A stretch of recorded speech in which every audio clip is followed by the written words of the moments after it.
पहले तो हम ये निश्चित कर लें कि क्या अजित पवार सचमुच में नाराज हैं, सचमुच में दुखी हैं, सचमुच में वो इस गठबंधन में दबाव में आए थे, ये तो सब जानते हैं। केसेस वगैरह का मसला था, इसलिए इसलिए आए हैं। ये और बात है कि उसके साथ पैकेज डील में उन्हें मुख्यमंत्री का पद भी देने की बात कही गई हो।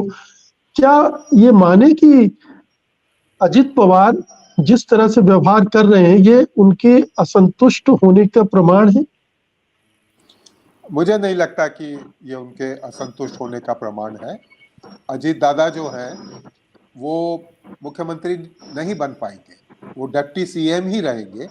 और उनके ऊपर उनके पास चॉइस थी कि वो जेल जाए या मंत्री बने, क्योंकि अजीत दादा, मुशर्रफ और भुजबल, इस बार जो दबाव जो था वो भुजबल और मुशर्रफ की तरफ से था, क्योंकि ईडी इनके पीछे पड़ी थी।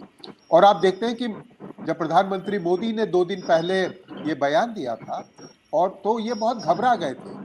तो अजीत दादा में इतनी ताकत नहीं है। अजीत दादा से ज्यादा मुझे लगता है कि शरद पवार एक चाणक्य है, वो ज्यादा हिम्मती है। और अजीत दादा को समय का भी भान नहीं है। वो एक तरीके से नादान और एक टाइम को नहीं समझने वाले राजनेता हैं, क्योंकि उनकी जो इच्छा है वो इच्छाओं से तो राजनीति नहीं चलती है। और एकनाथ शिंदे और भारतीय जनता पार्टी एक हो गई है। एकनाथ शिंदे के बेटे को भी अब भारतीय जनता पार्टी ने कल्याण से टिकट देने का वादा कर दिया है, जो पहले खुद भारतीय जनता पार्टी का गढ़ था। तो ऐसे में मुझे लगता है कि इतने सारे नए मुद्दे आ गए हैं कि भारतीय जनता पार्टी और एकनाथ शिंदे अजीत दादा को अब ज्यादा राजनीतिक रूप से, अगर एक मुहावरा हम लोग काम में ले, तो घास नहीं डालेंगे।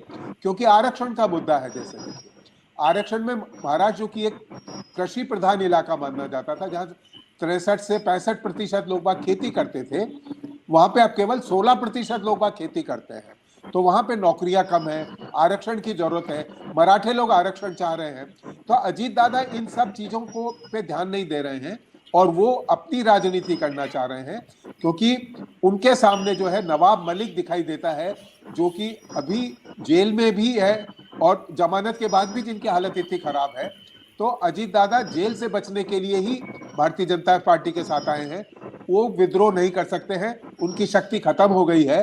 और वो, मुझे लगता है कि अब आजीवन डिप्टी सीएम ही रहेंगे, जो कि उनके पुत्र ने उनको पूछा था कि आप सीएम कब बनेंगे। मुझे नहीं लगता कि भारतीय जनता पार्टी इतनी उदार पार्टी है कि कोई वादा किया है उसको निभाएगी। जी मुकेश जी।